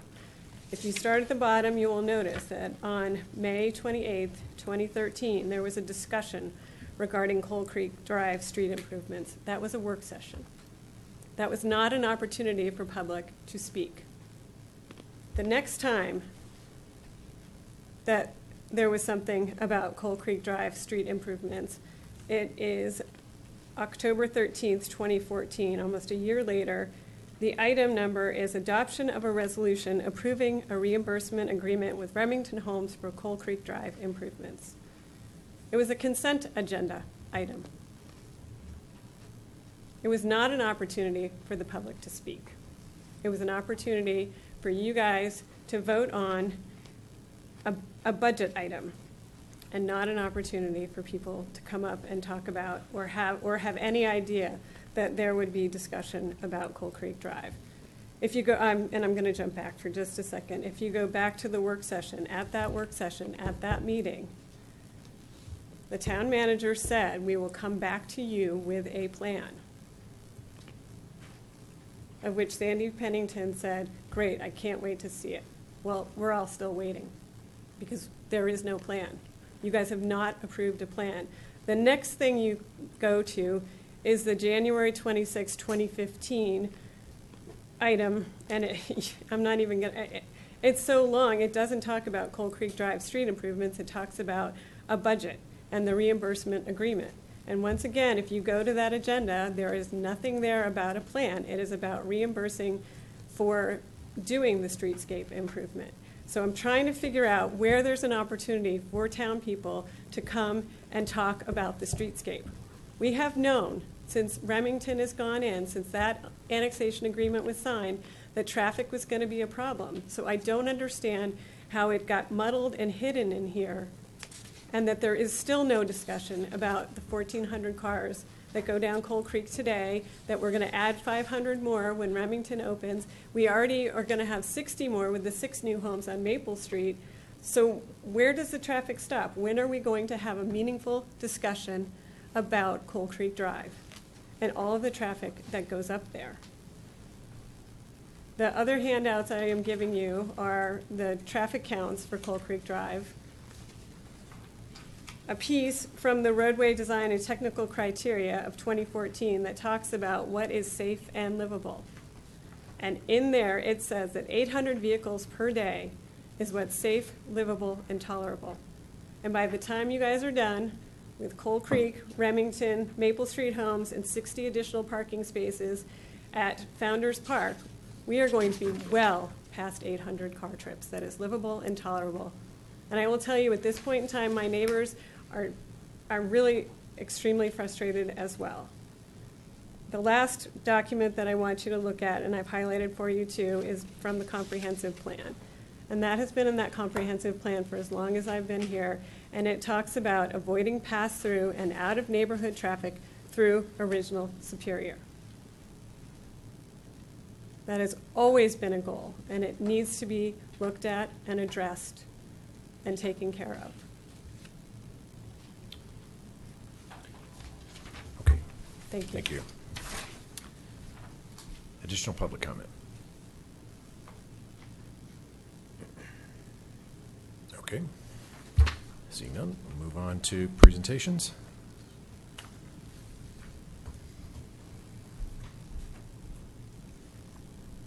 Good evening. Heather Craycraft with the Superior Chamber of Commerce.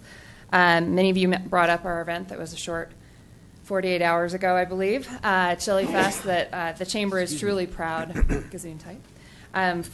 partner with the town on. And I just want to take this opportunity to recognize really what your staff put together with a few of our business owners that really, I think, kind of elevated our plan this year for the event in the 15th year it has been in existence. I ran across the original executive director of the Chamber when she was in line for something at Chili Fest. She looked at me and she said, could you have ever imagined when we first attended this, 10, 12 years ago, that it would become this big? But it is due to a lot of effort on the staff's part, and I appreciate the community in being part of that. But this year, the Kids Zone actually had a business partner, and that's why I think it was definitely larger and much more enjoyed, because the lines were definitely long throughout the whole entire event. Dixon Orthodontics, that resides just over here in the marketplace, teamed up with the town to provide us a larger Kids Zone experience. So we wanted to give them a public thank you to Dixon Orthodontics. They happen to be residents as well, so we appreciate their involvement through and through. We also had the new bike corral this year as part of the goal to really encourage those to come on foot, to come on bikes, or to use our new shuttle area. And the bike corral was co-sponsored this year by 36 Commuting Solutions, our partners in the world of transportation, who obviously love to encourage any other forms of transportation that take less of us out of our cars, or more of us out of our cars, and more onto foot or the bicycles, as well as a Vista Hospital helped us with that bike corral. It was well attended. I talked to a few residents myself who really felt like it was quite special to have a bike valet. So they really enjoyed that experience. And lastly, I wanted to recognize our restaurant row this year, which is where we award the People's Choice Award to a local restaurant or caterer, and then obviously our fire department is always part of that area. This year we had actually a huge group of commitments to join us, and there were 8 in all. And the ability to be able to expand that area was through a partnership with Ameriprise Financial. They actually house their offices in Boulder, but have some interest in really becoming part of our community. So we wanted to give them a thank you. And lastly, I wanted to make sure you all knew that we are doing a ribbon cutting for Rock Creek After School on Wednesday, September 23rd at 4:30. The public is welcome to come, but I know many of you would like to be there. They just occupied the space between TNC Nails and Flatirons Family Orthodontics that is in the Rock Creek Village next to Safeway. So at 4:30 on Wednesday, September 23rd. Great, thank you. All right, next is item number 12, consent agenda. We have a motion to approve the consent agenda as presented. Motion by Mayor Pro Tem Williams, second by Trustee Gregoris. All those in favor? Passes unanimous.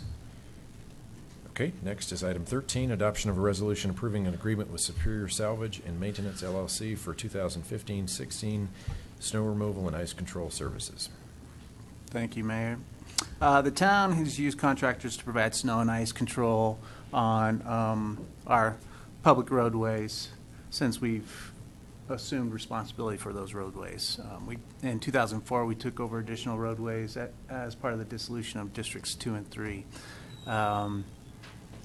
In 2008, the town revised its snow and ice control practices to expand services and to reduce sand usage. The highest priority streets designated as priority 1 and 2, which are included on the snow route plan in your packets, were assigned the responsibility of an independent contractor, and then town staff assumed the expanded service delivery for those roads that are prioritized as priority 3 streets. The town takes various snow removal statistics to measure the performance of town and contractor staff. These measures include snowfall hours, miles of plowing operations, and snow removal costs. You'll see in Table 1, do you have that? Summary of the past 8 years, I believe, of what those statistics are. Thank you. Do you want to go over those real quick, since you have it up? Alex Arnold, Director of Public Works and Utilities. These are some of the statistics we use, and for those board members who haven't been through this, we contract every 4 years.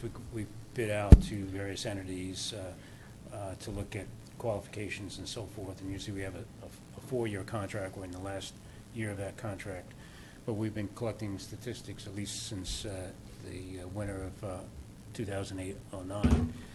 I just wanted to point out a couple things. The snowfall amounts, you can see how they vary over time, 40 inches, 100 inches, 47, and this past year, 116 inches of snow. So we had quite a heavy snowfall winter, 40 or 50% higher than some of the other years. When we budget for snow removal, we usually look at the average year, and so we budget for materials and labor and other things based on an average year. And actually, the contractor's cost has been fairly consistent over time. It was obviously a little higher last year because of all the snow. What was of concern to us last year was the materials that were used. And as you remember, we had some storms that started hitting us in late December, early January, continued through February, a lot of snow in February. And we, like most of the rest of our surrounding communities, ran out of ice slicer, which is kind of the main material we use to fight snow. We ran out of that, and the only material we can get was a salt sand mixture, and so we started putting that down as well. We ended up using 1,487 tons of ice slicer and 145 tons of sand and salt. So that had a couple of things. It was very expensive. We spent over $200,000 in materials cost. As you can see, that's much higher than in previous years. But also we had a lot of sand sitting around, and we spent a lot of money, again, sweeping that up. And you recall we spent 2-3 weeks of solid sweeping, getting that sand up. So those are our major concerns. I think our contractor is a local contractor, and we have 3 George customers. Great, but they do a great job. They're very responsive. They pride themselves on getting those roads down to black pavement as soon as possible. Very, very responsive, and have done a great job over the years. And we would recommend using them again this year. We did have several discussions about how we can reduce the amount of material that we use, and I've showed you some recommendations here. Maybe reducing or eliminating what we do on cul-de-sacs. Cul-de-sacs are a particular problem for us because there's old driveways on cul-de-sacs, so when you don't really have good places to put snow, and so when you go in there and you start plowing out and you cover a lot of driveways, and it's hard to get snow out.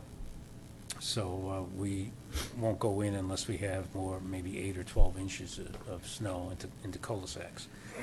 We want to limit our material uses on priority 2 and 3 streets, maybe just use materials at stop signs. Most of those are flat, they're low volume, and so forth.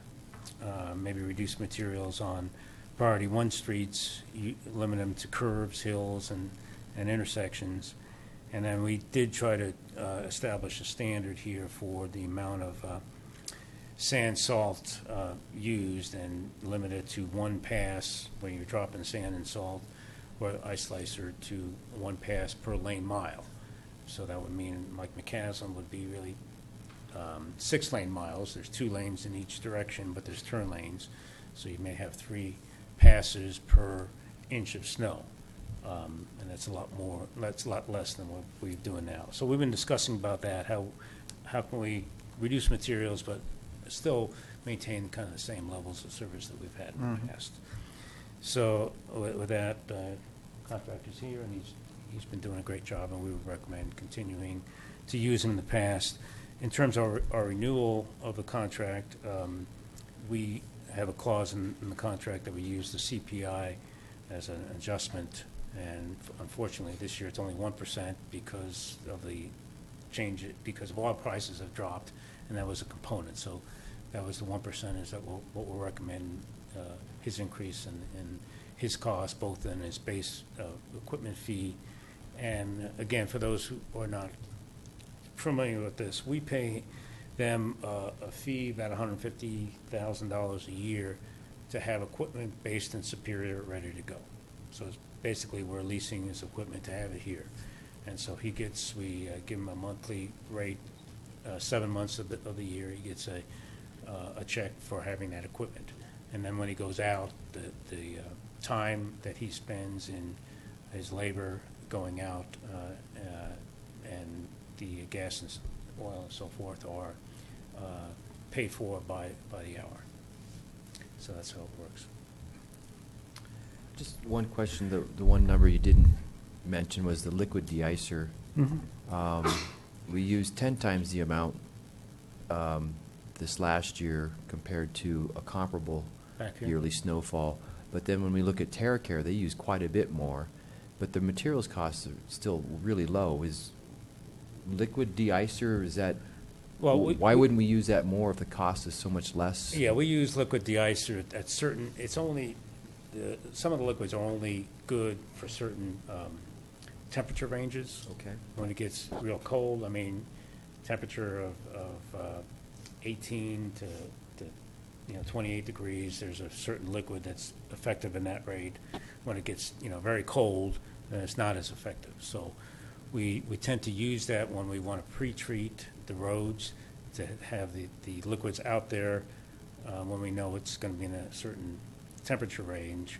So as the snow comes down, it doesn't form that bond, ice bond there, that the liquid de-icer is there to to prevent that bond from forming.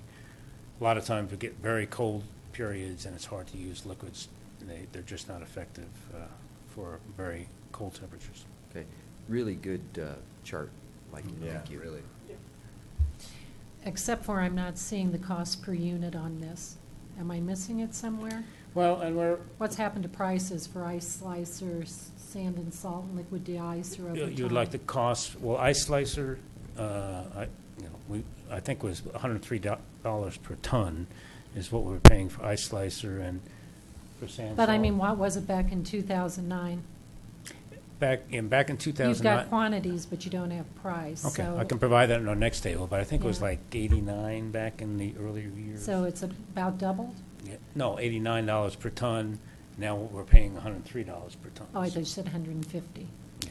Okay. Well, it's all the materials are totaled up at the top. Yeah, I know all but- the but materials. individuals, but Yeah. Yeah, Yeah. and that's a good thing. We can, because we can start tracking, what we were paying in this year and compare it to, because the material cost is hard. You're using more materials, but it may have gone up. The unit price may have gone up. So we Yeah, can especially in a year when you're getting estimate snowfall of 116 inches. All of a sudden, you run out of things. You have to pay premiums for amounts and all that kind of Yeah. stuff. Well, I don't know if So we I just paid a wanted to be. premium last year or we just couldn't get it. Yeah. That was a real problem that we had, and so we had to go to a different material because we didn't have any material to put out, and so we had to go to a different material, and it wasn't, and then that created problems because then you have to pick it up. Ice slicer tends to be sticky, and you don't have to do as much sweeping as with sand. I am glad we're attentive to the costs on this. I do think there's a way to bring those costs in a little bit in check. But also, I'm a little concerned. We have become a little spoiled over here in Superior with our clean streets in the winter. Even when you cross into Louisville, it becomes a much different situation. And so I guess I'm interested in hearing from the contractor, since he's in attendance, does this proposed package leave us in a good position?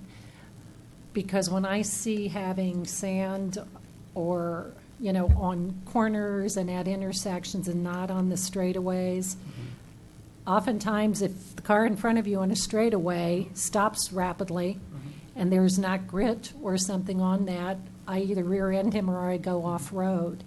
So I want to make sure we're not being too literal about this and not allowing enough discretion. I'll warn you, my dad was a truck driver his whole life, so I've heard a lot of these stories.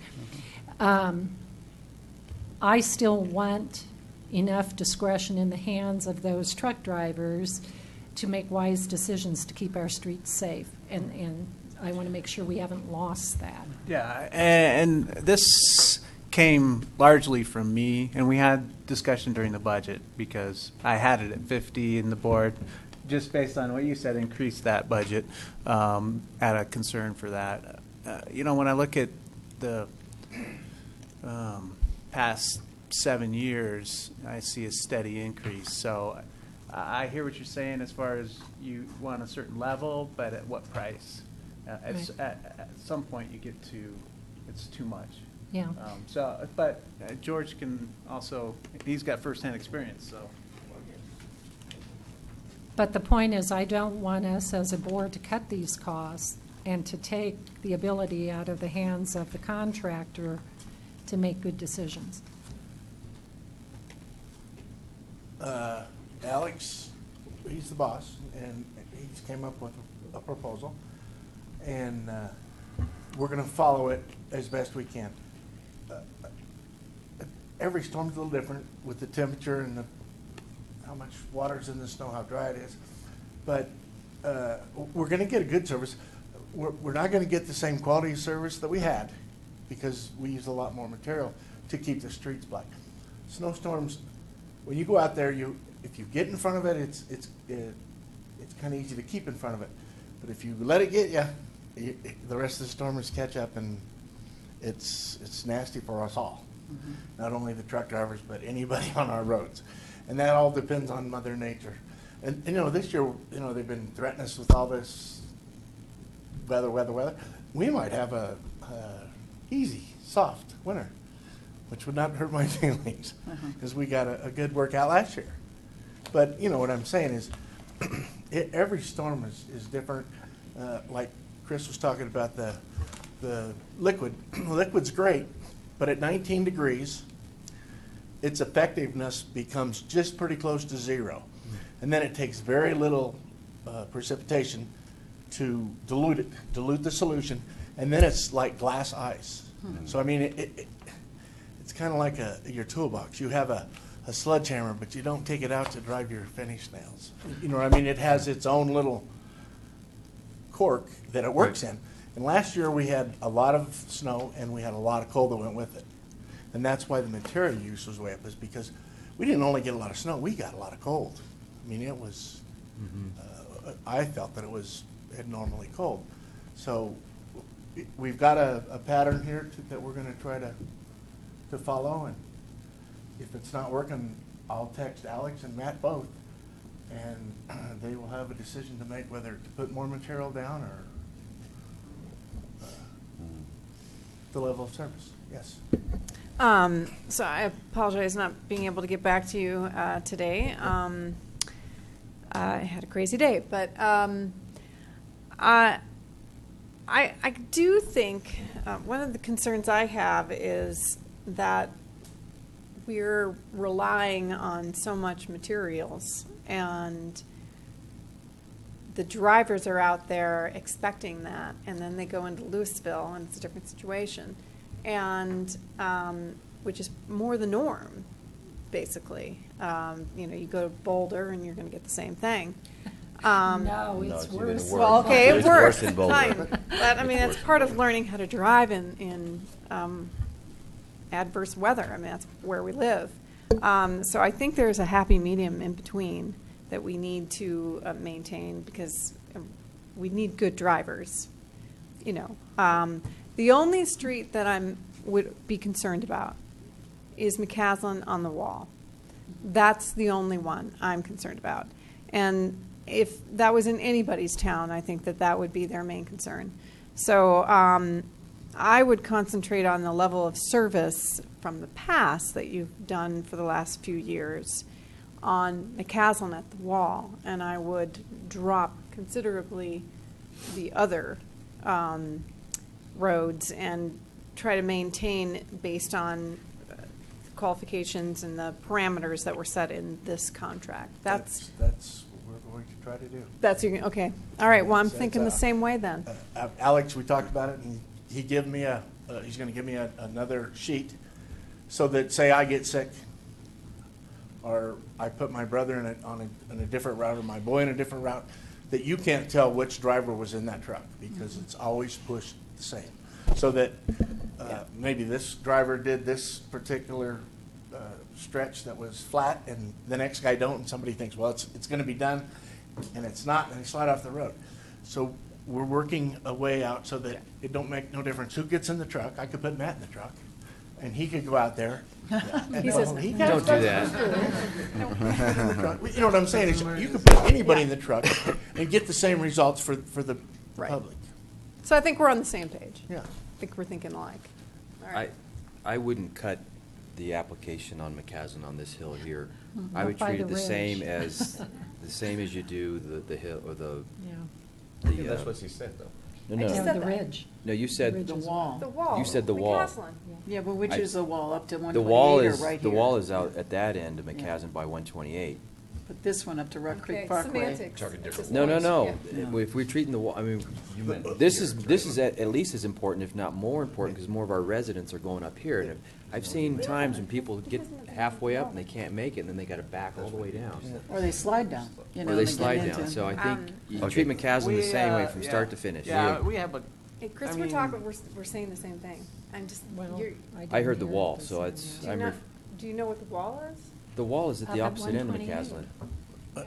The wall is a It's lot on more its way difficult. to 128. Yeah, it's McCaslin. Yeah. The wall is a specific area from by your house up to 128. That's the wall. Up- Yours up- is bad. Yeah. The wall is a lot more difficult than this hill. I agree. Because we have open fields and 90-mile-an-hour winds come across there. Right, right. I mean, so Right. it's always colder and slicker Yeah. than, I mean, our hill gets that way, but that one's always that way. Yeah, but I would treat the whole entire McCaslin the same. It's just as important, if not more, for people to get up at this end. So, that's true. George, I'm going to read you something here. If I find it. It said something about making these changes with minimal impact on service. That's what I'm going to hold you to. I really don't want to feel it. I want it to be safe, et cetera, et cetera, et cetera. And if it's more than minimal, we're going to start getting complaints. So I think we've got to be on top of it. This is a change. It's a big change. And I want to be on top of it. Staff's got to be on top of it. The board's got to be alerted to the number of complaints and certainly number of accidents, that kind of thing, because we don't know what the winter's going to So for clarification, bring. are you saying no matter the cost? I'm saying that there's a level of service that we've got to provide. And if we get 200 inches, we've got to provide a level of service. And so I'd like this to be an ongoing dialogue, not a dialogue on September 14th that's not revisited to next September 14th. God forbid we get 200 inches. That would Yeah. We'd all just hunker down bankrupt till this town. spring. Right. I just, 100 is bad enough. I don't want to hear next September that if we would have only done this last winter, it could have been a whole lot more livable. Okay, so. I'm going to put Alex's text speed dial on my phone. So, I have a comment about this. I think what we need to keep in mind about the graph that's up there, that table, is that we look at the 100 inches in 2009 and 10, 100 inches in 2012, 13, and 116 inches last year. But what's significant for me is the number of snow days. The number of snow event days was 13 in 2009. It was 28 in 2012 and 25 last year.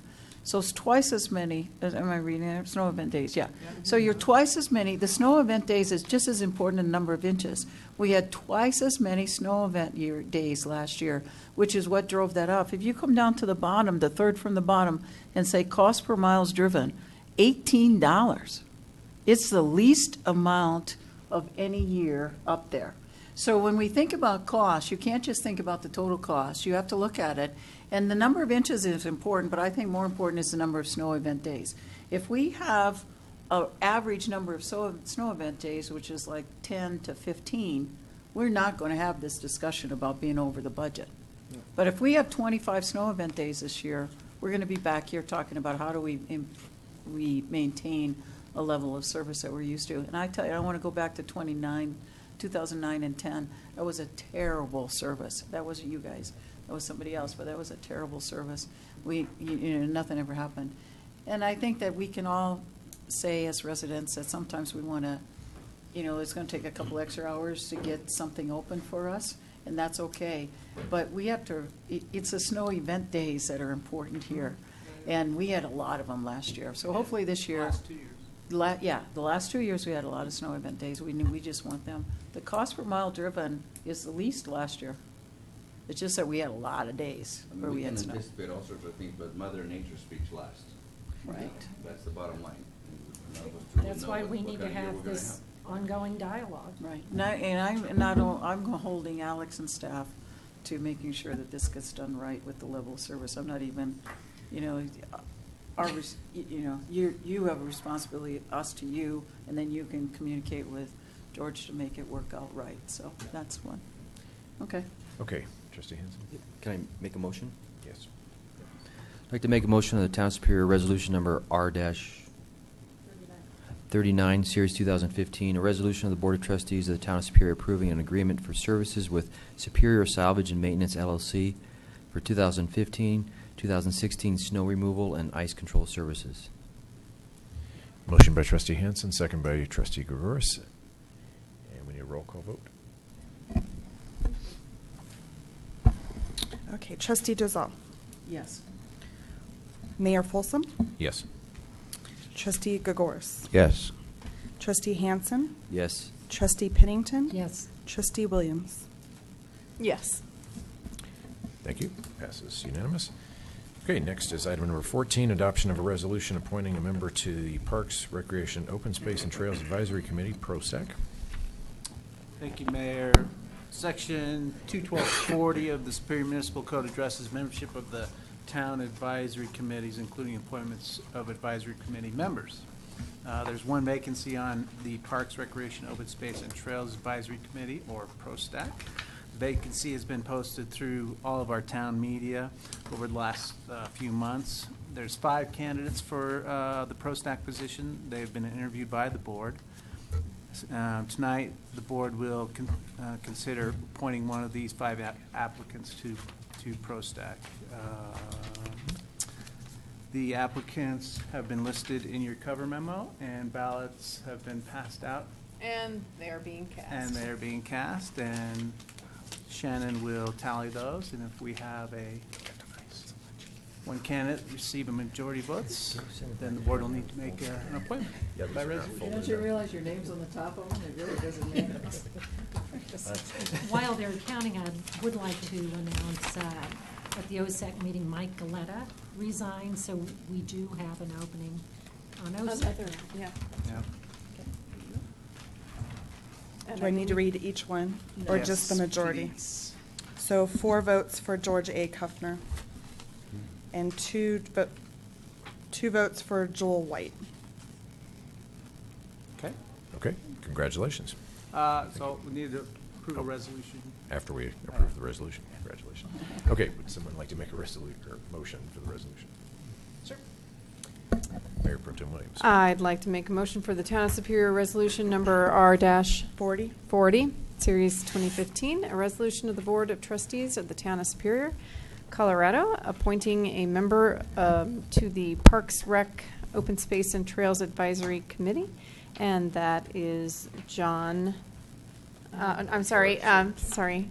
A. Kuffner. Okay, motion by Mayor Pro Tem Williams, second by Trustee Hansen. All those in favor? Passes unanimous. Okay, now congratulations. Thank Why you. does this say term expires June 2016? Because it does. It's You're filling filling a the- that's- position. Oh, It's a 2, okay. yeah, or 1 year.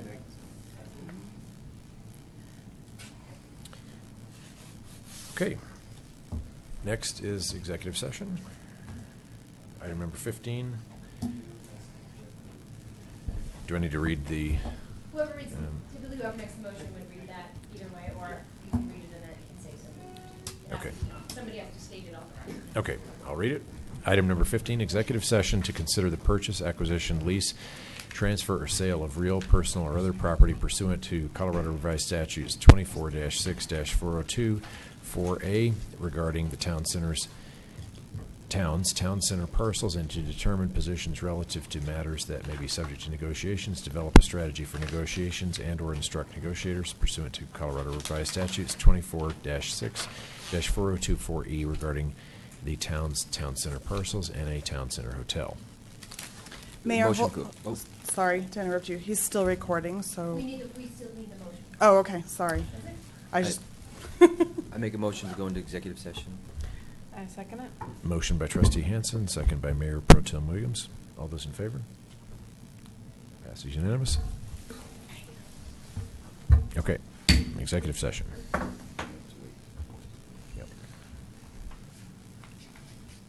And